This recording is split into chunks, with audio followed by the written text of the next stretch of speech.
What if the secret to winning was silence?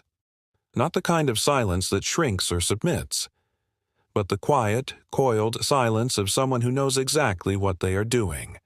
The kind of silence that watches, listens, adapts. The kind of silence that makes people uncomfortable, because it is not weak, it is waiting. You have seen this type of person before, at work, in politics, in history. They are not always the loudest in the room. Sometimes they are the quietest. But when they move with purpose. When they speak, it is decisive. And when they win, it feels inevitable. You might not even notice until it is too late. There is a phrase that echoes through time, never said out loud but always lived by.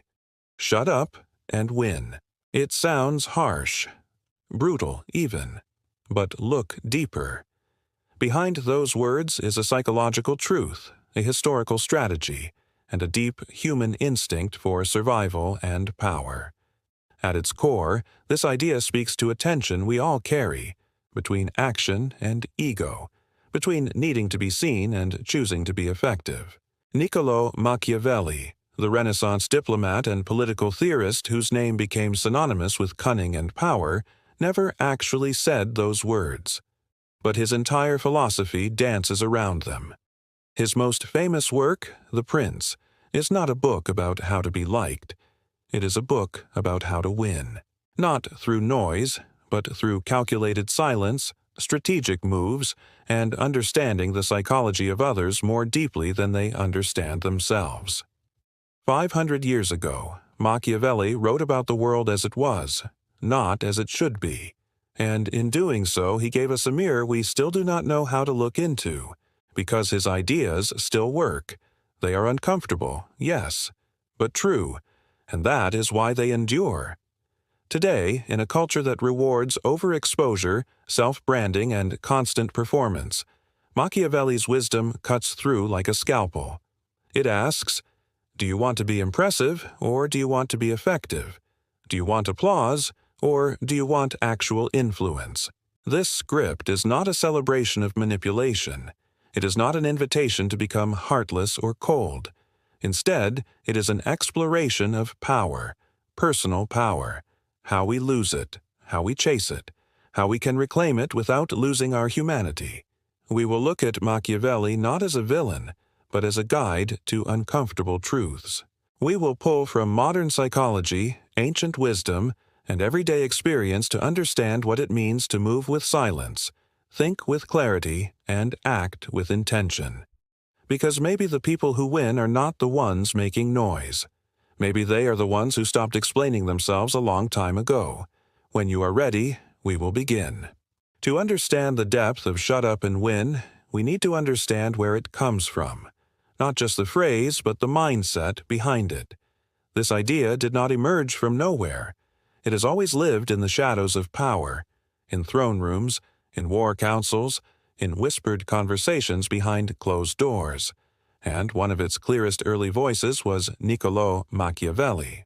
Born in Florence in 1469, Machiavelli was a diplomat during one of the most chaotic periods in Italian history. City-states like Florence, Venice, and Milan were in constant flux, battling each other, dealing with foreign invaders, and navigating internal betrayals. Power was a game played with blood and ink. Alliances shifted overnight. Trust was a luxury no one could afford. Machiavelli observed all of this with razor-sharp clarity. He saw how people actually behaved, not how they claimed to behave. He watched rulers fall because they were too idealistic. He watched cunning men rise because they understood the psychology of crowds. And from this he drew a brutally honest conclusion. To survive, and to win in such a world, one must play the game as it is, not as one wishes it to be. That is the heart of The Prince, the controversial book he wrote in 1513. It was not a guide for good men. It was a guide for effective rulers. In it, Machiavelli argued that appearances mattered more than intentions, that sometimes cruelty could be more merciful than weakness, that silence, patience, and strategy often mattered more than loud declarations of virtue, He wrote that it is better to be feared than loved, if one cannot be both, that men are ungrateful, fickle, and deceptive, and that any leader who forgets this risks everything. These were not comfortable truths. They still are not. And that is why Machiavelli's name became synonymous with manipulation and moral compromise. But here's the strange part.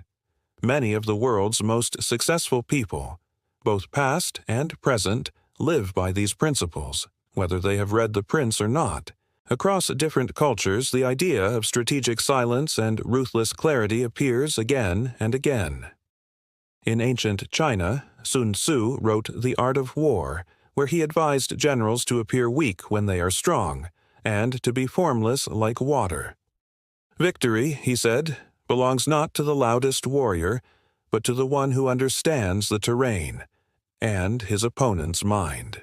In Islamic history, the political genius of Saladin lay not just in his military victories, but in his restraint. He understood timing. He knew when to hold back, when to act decisively, and when silence could speak louder than words. In African proverbs, we find echoes of this too. The lion does not turn around when a small dog barks. Power, when real, does not need to shout. Even in the traditions of Zen Buddhism, there is an understanding that wisdom is found not in constant speaking, but in awareness. The quiet mind is often the clearest. So why do these themes repeat? Because human nature has not changed. We are drawn to drama, but we trust calm. We may cheer for the loud, but we follow the consistent. And those who understand this, who can see through the chaos, often win, not by chance, but by design. The idea of shut up and win is not about silence for its own sake. It is about selective silence. It is about choosing strategy over ego. It is about recognizing that power does not always announce itself. Sometimes it waits, builds, and strikes when the time is right. In history, those who mastered this often shaped entire nations. Queen Elizabeth Verfers, for example, survived plots, assassinations, and political enemies by mastering restraint. She was surrounded by men who underestimated her, but she watched, learned, and ruled for 45 years. Her silence was never empty. It was loaded with meaning. Every word she spoke was weighed. Every move was deliberate. Even in modern history, figures like Nelson Mandela showed this mastery. After 27 years in prison, he did not return with rage, but with clarity. His silence during imprisonment was not weakness. It was preparation. When he finally spoke, the world listened. And yet, in contrast, we live in a time now where everyone feels the need to broadcast constantly.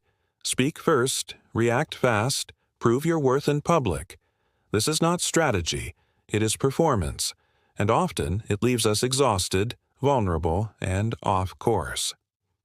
What Machiavelli understood, and what history keeps teaching us, is that true influence is often built in the quiet spaces, in observation, in discipline, in the willingness to let others talk while you build something real behind the scenes. But this mindset requires a deep shift. It asks us to step back from validation and step into vision, to trade the short-term dopamine of being noticed for the long-term reward of being respected. So, when we talk about shut up and win, we are not talking about silence out of fear.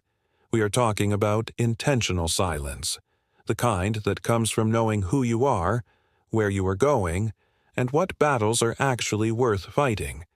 History is full of people who learned this the hard way. The loud ones burned out. The calculated ones endured. And those who combined inner clarity with outer restraint often changed the world, not just for themselves, but for everyone around them. As we move forward, we will explore what this looks like through the lens of psychology. Because the war for power is not only fought in the world, it is fought inside the mind. And often, the quietest battles are the ones that matter most. Why is silence so powerful? Why does restraint in a world obsessed with visibility feel like rebellion? To answer that, we have to turn inward, into the realms of psychology, emotional development, and the social instincts wired into our biology. Because the command to shut up and win is not just a political or historical strategy. It is a psychological stance, one that requires emotional regulation, ego mastery, and an understanding of how influence actually works in human systems. At the heart of it is this: the ego wants to be seen. The self wants to be effective. Modern psychology gives us language for this ancient tension. The ego, the part of us concerned with image, pride, and survival, craves validation. It wants to post, announce, defend, react. It wants to win loudly. But the deeper self, the grounded self, is not here to prove. It is here to do. It moves with intention. It understands that the need to constantly speak is often a symptom of insecurity, not power. This mirrors Carl Jung's idea of the persona, the social mask we wear to navigate the world. The persona is necessary, but when we confuse it for our true self, we start living performatively, always explaining, always defending, always reacting. In this mode, we cannot win, because we are not acting from inner clarity. We are acting from outer fear. Winning, in the psychological sense, is not about defeating others. It is about defeating your own impulsivity, your need to be liked, your fear of being misunderstood. It is about being able to hold your tongue not because you are weak, but because you are focused. This is where emotional regulation comes in, a concept now central to both psychology and leadership science. The ability to pause before reacting, to notice your own triggers, to respond from wisdom, not reactivity. These are not soft skills. They are the foundation of real-world power. In fact, leaders with high emotional intelligence consistently outperform those who simply rely on charisma or intellect. Daniel Goleman, who popularized the concept of emotional intelligence, emphasized that self-awareness and self-regulation are two of the core traits that distinguish effective leaders from everyone else. Silence, in this sense, is a tool of the emotionally mature, but silence is not passive. It is a container, a space where intention forms, where observation happens, where the mind can separate noise from signal. This idea also maps onto the concept of locus of control, a psychological term describing how people perceive the source of their power. Those with an external locus believe life is happening to them. They speak loudly, complain often, and try to control others. Those with an internal locus understand that their power lies in response, focus, and choice. They do not need to broadcast their every move, because they trust the process they are in. This internal orientation is not only a trait of wise individuals, it is also a pattern seen across spiritual and philosophical traditions. In Sufism, the seeker is taught to observe the self ruthlessly and compassionately. The nafs, the ego, is seen as the inner enemy that must be tamed. Not destroyed, but guided. A Sufi master might say, the one who speaks least sees most, because in silence, the heart listens. The ego quiets, and clarity emerges. Jung would agree. He often pointed to the archetype of the wise old man or woman, a symbol of integrated knowledge and restraint. These figures do not speak unless it is necessary. They represent a state of inner authority, not external dominance. Even in myth, the hero must learn silence before victory. Think of Odysseus, whose cunning, not brute force, got him home. Think of the samurai, who trained not just in combat but in meditation.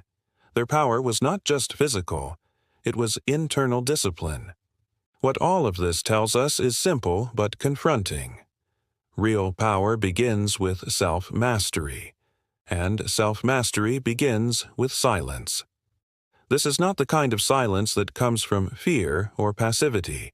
It is the kind that comes from a mind that has trained itself to listen before speaking, to think before reacting, to understand that just because you are provoked does not mean you are required to respond. In a society designed for overreaction, this is revolutionary. Today, social media trains us to do the opposite, speak instantly, form opinions in seconds. Be loud or be forgotten. It taps into our dopamine systems, rewarding us for outrage, performance, and speed. But psychology shows us that the faster we respond, the less we process. The louder we become, the less we actually influence, because influence does not come from noise. It comes from resonance. People remember how you made them feel, how clearly you moved, how consistent your actions were, not how clever your tweets were. Influence is built, and it requires a mind that can pause in the middle of chaos and still know what it stands for. In Jungian terms, and by no longer needing approval from others to validate your worth. That kind of individual is deeply silent inside, not because they have nothing to say, but because they are listening to something deeper than noise. And this silence is not isolation, it is preparation. The boxer is quiet before the match. The monk is quiet before enlightenment. The strategist is quiet before the move. So how do you know when your silence is coming from strength and not fear? Ask yourself, am I being quiet to avoid discomfort or to preserve focus? Am I withholding because I fear rejection or because I know this is not the time to speak? Am I choosing strategy over ego or ego over clarity? These questions are not always easy, but they are essential, because in a world where everyone is trying to win the room, the real power lies in knowing when the room is not even worth entering. When you begin to operate from this space, from stillness, clarity, and deep awareness, you do not just win more often. You suffer less. You stop wasting energy on battles that do not matter. You stop leaking your power through reaction, and you begin to move like someone who is not here to perform, but to shape reality. In the next section, we will explore what happens when we forget this, when we give in to noise, when we trade our clarity for chaos. Because the price of losing this internal silence is not just emotional, it is existential. To shut up and win is to enter a different relationship with power, one not based on domination or noise, but on containment, on holding rather than spending, on alchemy, not aggression. There is an ancient idea that power is not something you take, but something you distill. The Stoics hinted at it. The Sufis lived it. Taoism is built around it. Even Jung saw this through his concept of individuation, how the psyche, when left to integrate in quiet tension, slowly births a higher self. But in modern culture, we are taught the opposite, that every impulse should be acted on, that every thought deserves an audience, that value comes from visibility. What gets lost in this noise is the secret truth of transformation. In alchemy, there is a process called nigredo, the blackening. It is the first phase of inner transmutation. Not glamorous, not public. It is the dark, silent stage of being reduced, broken down, burned by your own ego's fire. Every time you resist the urge to explain yourself, every time you hold silence instead of striking back, every time you choose vision over validation, you are in nigredo, and something ancient in you is shifting. This is the realm where archetypes begin to form. The warrior does not scream in the marketplace. He sharpens his blade in silence. The sage does not answer every question. She waits until the question itself matures. The queen does not chase recognition. Her stillness is her throne. The hunter does not waste arrows. He waits in the brush, breath steady, aim certain. These are not metaphors. These are maps. They show us what it looks like to inhabit power that is quiet, focused, and deeply embodied. And yet we live in an age where the performance of power often replaces the substance of it. The loudest in the room is often the most insecure. The most reactive is often the most wounded. And the one who cannot stop explaining himself is usually the one who has not yet met his own inner silence. The remedy: integration. You must learn to hold the tension of what you could say, and choose not to. This does not mean suppression. It means containment with awareness. Like fire in a hearth, like voltage through a wire, energy held, not leaked. Psychologically, this is where emotional regulation becomes spiritual practice. You begin to notice that you are not your reactions. You are not your rage.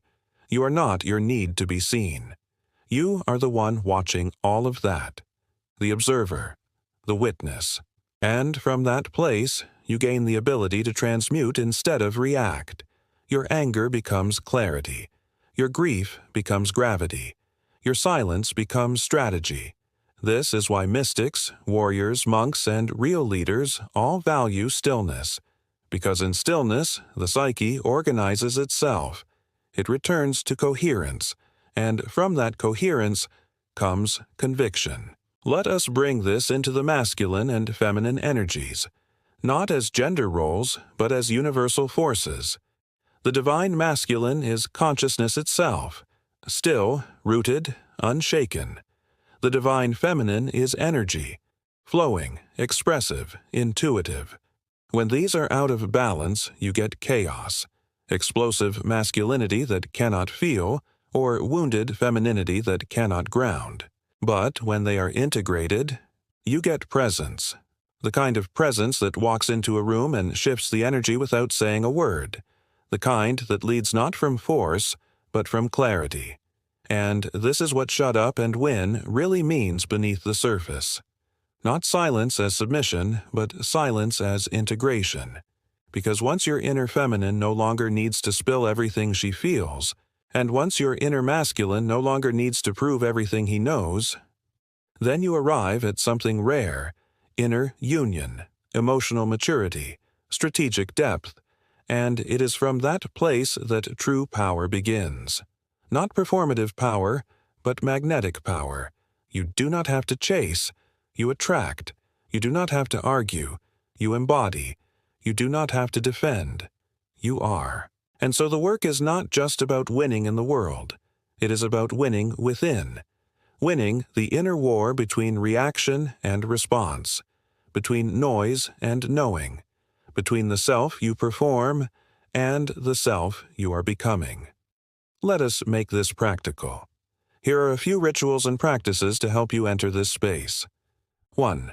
The 3-sentence rule. If you are emotionally activated, speak only 3 sentences at most.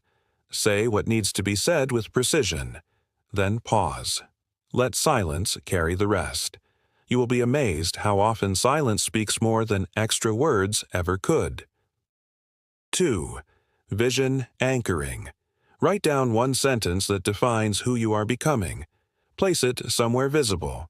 Every time you are tempted to react out of habit or insecurity, ask yourself, does this move serve that vision? If not, return to stillness. 3. Emotional fasting. Choose 1 day per week where you fast from reactive speech. You may journal, reflect, or breathe through emotion, but you do not explain, debate, or justify yourself to anyone. It is not about others. It is about reclaiming your own energetic bandwidth. 4. Shadow work prompt. Ask, what part of me still believes I need to be loud to be valuable? This is your entry point. Meet that part, hear it, hold it, but do not let it run the show anymore. 5. Devotional silence. Silence does not have to be empty. It can be devotional, sacred. Wake up and give the first 10 minutes of your day to silence. Eyes open, heart open, no phone, no agenda, just presence. See what arises, because in the end, the real winners are not the ones who shouted the loudest. They are the ones who listened the deepest. To themselves, to life, to the moment between stimulus and response. And when they finally do speak, the world listens. Not because they raised their voice, but because they raised their frequency.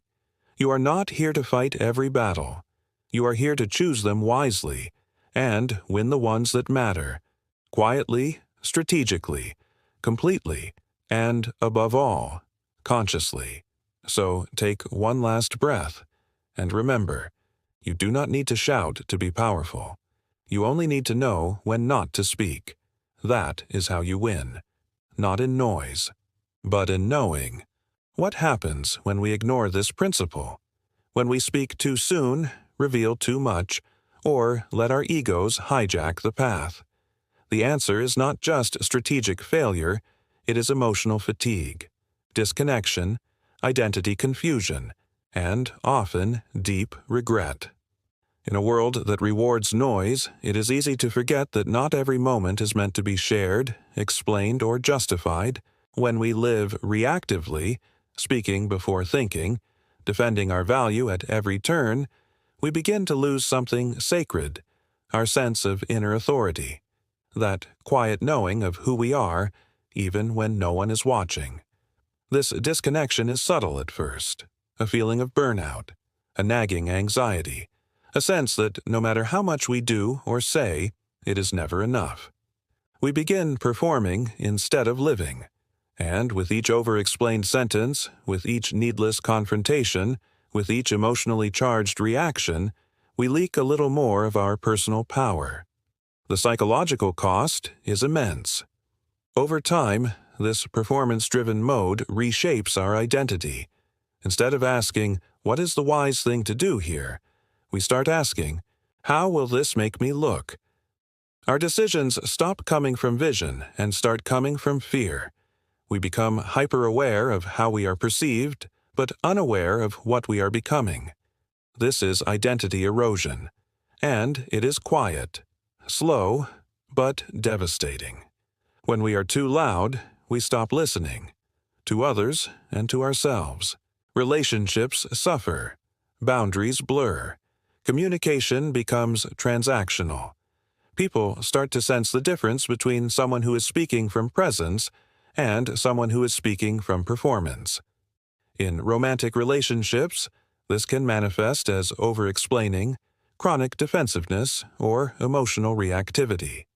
Silence becomes terrifying because it leaves space for insecurity to grow. But healthy love is not built on constant talking. It is built on attunement, presence, the ability to sit in discomfort without exploding. In career and leadership, the consequences of noise are even more public. We see people lose jobs because they tweeted before they thought. We see potential leaders ignored because they try too hard to be liked, instead of building quiet competence. We see brilliant minds burn out because they confuse urgency with importance. Noise creates confusion. Confusion creates misalignment. And misalignment leads to burnout, bitterness, or both. Even within ourselves, the inability to regulate speech reflects a deeper emotional wound, the fear of being unseen, unheard, unworthy. We speak to fill space, but the space never feels full. Because what we are really hungry for is acknowledgement, not just from others, but from the self. This is where the shadow steps in. In Jungian psychology, the shadow is the part of ourselves we disown or repress, often because we were taught it is unacceptable. The need for control, the desire to dominate, the wish to retreat, these are not inherently bad. But when denied, they emerge in twisted ways. Passive aggression, manipulation, chronic anxiety. When we cannot sit in silence, it is often because something in the shadow is knocking, and we do not want to hear it. But shadow work requires listening. It requires the kind of inner stillness that lets uncomfortable truths surface. Without that, we stay on the surface of things, talking, performing, reacting, never addressing the real fractures beneath. The consequences are not new. History shows us again and again what happens when people trade quiet power for loud noise.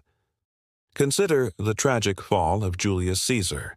Beloved by the people, feared by the Senate, admired for his military genius, he had almost everything.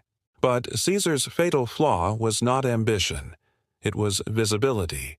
He paraded his victories, accepted titles that threatened Rome's delicate balance. His enemies saw him not just as powerful, but as too obvious. In the end, it was not his army that betrayed him. It was his own image, too big, too loud, too threatening. Contrast that with someone like Marcus Aurelius, his reign marked not by grand declarations, but by quiet wisdom. He wrote privately to himself, not to the public. He acted consistently, not performatively. His legacy endured not because he shouted, but because he lived aligned with principle. Even in myth, the lesson holds. In Greek mythology, Icarus flies too close to the sun, against all warnings. Why? Because the thrill of flying higher, being seen, being more, overrides all sense of restraint.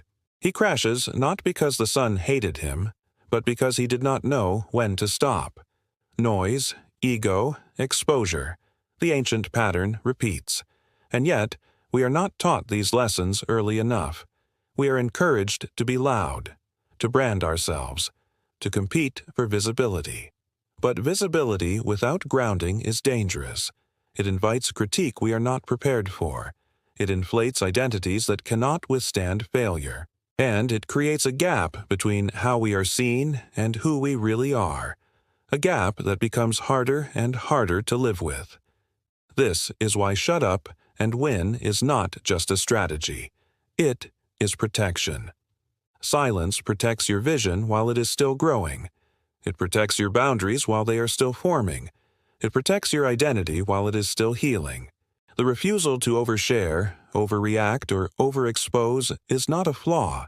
It is a sign of wisdom, because some parts of you are not ready for the world, and some parts of the world will never be ready for you. The consequences of misunderstanding this are written across the lives of people who rose too fast, spoke too much, burned too brightly. And while their stories often make headlines, the quieter tragedies are more common. People who never found their rhythm because they were always reacting to someone else's beat. So here is the real question. What would your life look like if you chose clarity over chaos? What would shift if you paused before speaking? What might grow in the space your silence creates?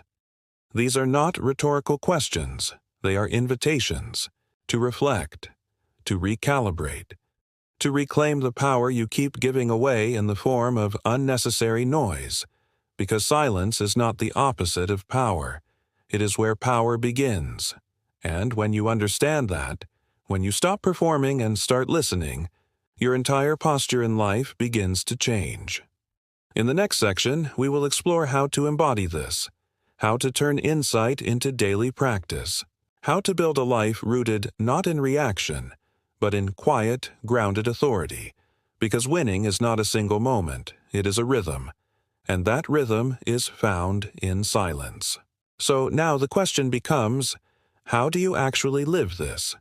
How do you embody the mindset of shut up and win in a world that constantly pressures you to speak, react, explain, and defend? The answer is not about becoming cold or emotionless. It is not about suppressing your voice or avoiding conflict. It is about cultivating a deeper form of intelligence. A calm and focused presence that acts with precision instead of noise. It begins with awareness. You cannot change what you do not notice. Most people speak from habit, not intention. They react out of old emotional patterns, childhood wounds, social conditioning, ego insecurity. The first step is to pause, literally. One breath before the reply. One breath before the tweet. One breath before you explain yourself to someone who does not even deserve that explanation. This is not avoidance. It is choosing clarity over chaos. One simple practice for this is what mindfulness teachers call the sacred pause. When something triggers you, stop and ask, what am I really feeling right now? What is my ego asking for? What does my deeper self want? Most of the time, your ego wants to be right. Your deeper self wants to be free. And that freedom begins when you stop giving your energy to everything that asks for it and start reserving it for what deserves it.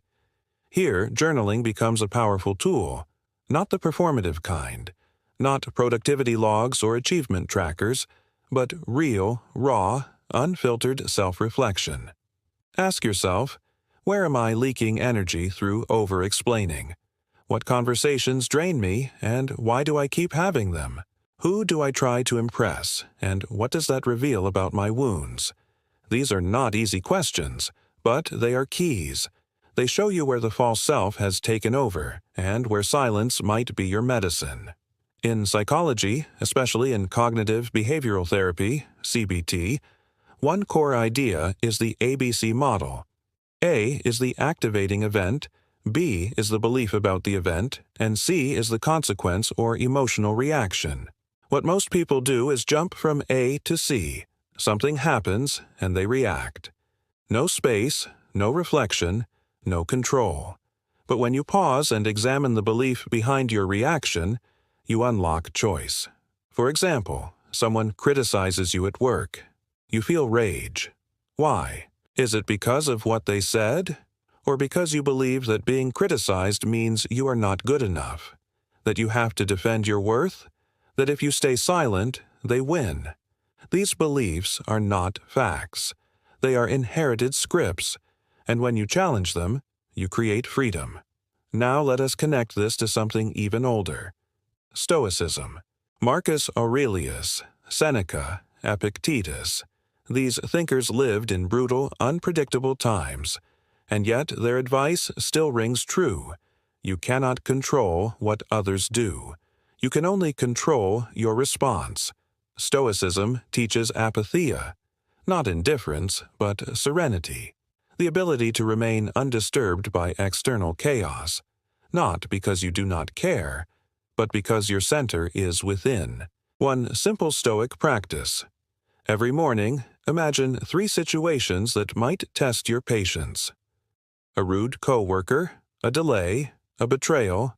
Visualize yourself responding calmly, silently, strategically. This is mental strength training. And when you combine this with modern practices like emotional labeling, naming your feeling rather than becoming it, you gain psychological distance. Instead of "I am angry," say, "I notice anger rising." This small shift changes everything. It turns reaction into observation. In the Sufi tradition, one key concept is adab, right conduct or spiritual etiquette. It is not just about what you say, but how and when. A Sufi might hold silence for years, waiting for the right moment to speak a single, precise word, because they know that words carry vibration, energy, consequence. There is also a story in Zen Buddhism about a student who asks his master, "How do I attain enlightenment?" The master pours him a cup of tea but does not stop. The tea overflows. The student shouts, "It is full." The master says, "Exactly. You must empty your cup." This is the practice of non-reactivity, of creating space in your cup, your mind, your body, not rushing to pour yourself into every situation. In modern life, this could look like not answering immediately to that triggering message, letting go of the need to win every argument, speaking less in meetings, but saying more when you do, creating boundaries around your energy, not through aggression, but through consistency. One technique for this is the power hour practice. Every day, take 1 hour to be completely silent, no phone, no speaking, no reacting, just observation. Notice how often your mind wants to speak. Interrupt, comment, then ask, "What am I afraid will happen if I stay quiet?" Often, the answer reveals a hidden insecurity, and once you see it, you can work with it, not by talking louder, but by healing deeper. And then there is the art of vision, knowing what you are building, and aligning your behavior with that. Most people do not have a clear vision. They have impulses, desires, but no map. You cannot shut up and win if you do not know what winning even looks like for you. So define it. What does a powerful, grounded version of me act like? What does success look like internally, not just in public? Who do I want to be when no one is watching? These answers are your compass. And once you have a compass, you can start filtering your speech, energy, and presence accordingly. Because silence is not just about avoiding noise. It is about aligning with purpose. When you know what matters, you stop reacting to what does not. And finally, Practice what poet David Whyte calls the discipline of disappearance. Choose to disappear from certain arguments, certain dynamics, certain performances. Not out of fear, but out of focus. You are not here to explain your vision to people committed to misunderstanding you. You are not here to broadcast your power. You are here to build it, silently, slowly, strategically. And when it is time to speak, when it is time to move, you will not have to shout. Your presence will say everything. In the final section, we will bring it all together.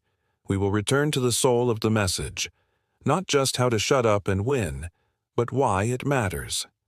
Why this path of inner clarity, restraint, and focus is not just a strategy, but a form of quiet liberation.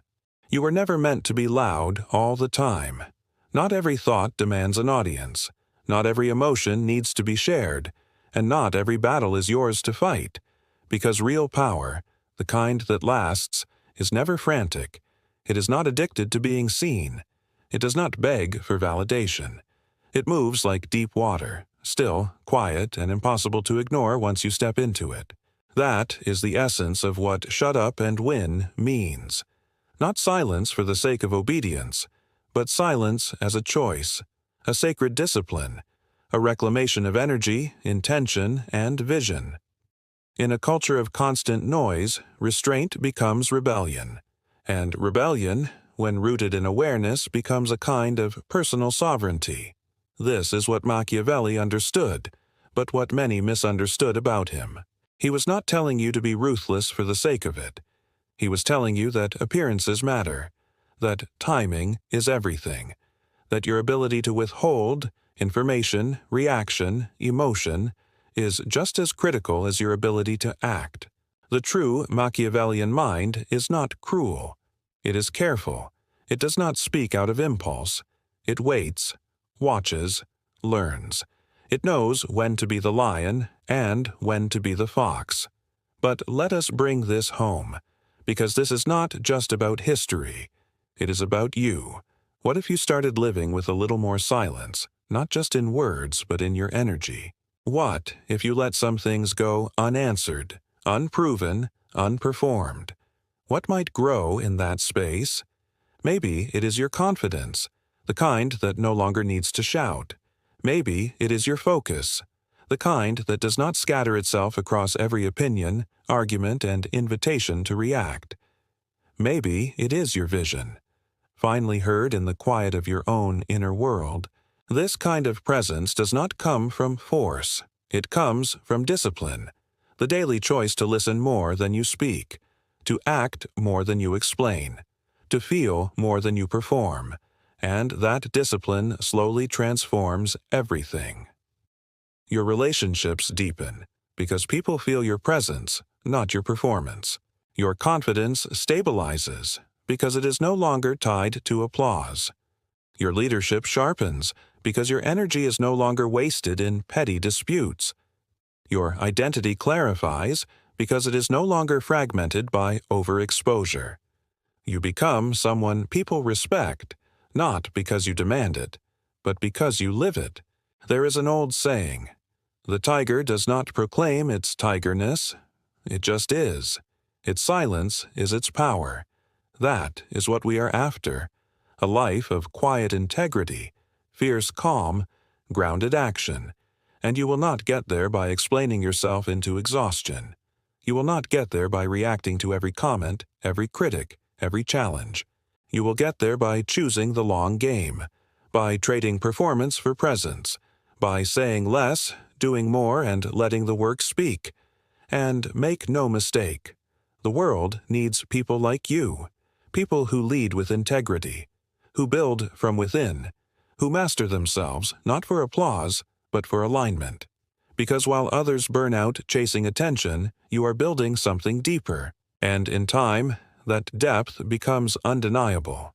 So the next time you feel the urge to prove, to defend, to overshare, pause.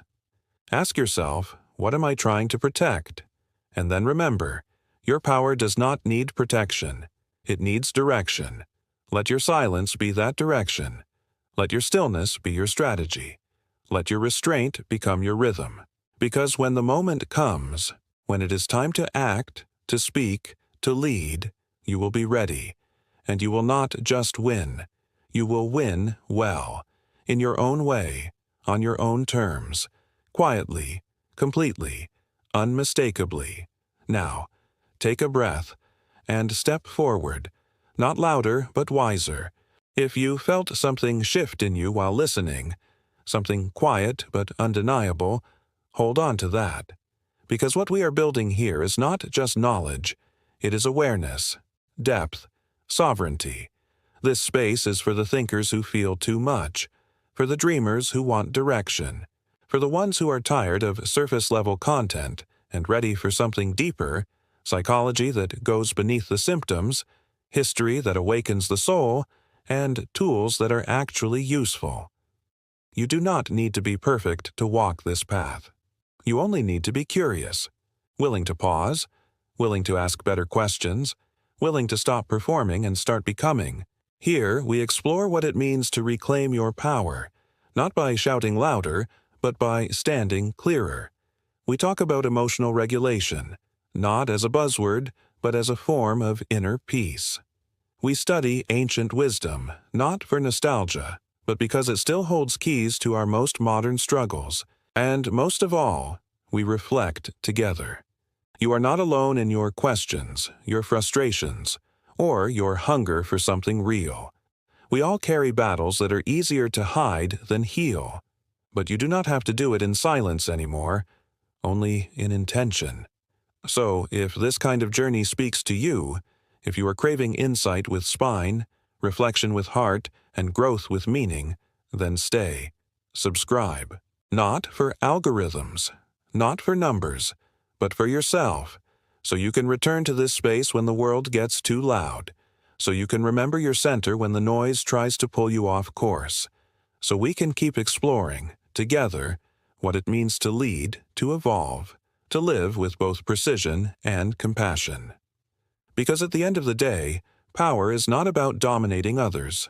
It is about mastering yourself. And the ones who learn that, they do not need to raise their voices. They walk in, and the room quiets. That is the journey we are on, and it is just beginning. So take a breath, reclaim your energy, and hit subscribe. We are not here to impress the world. We are here to understand it, and then, quietly, transform it.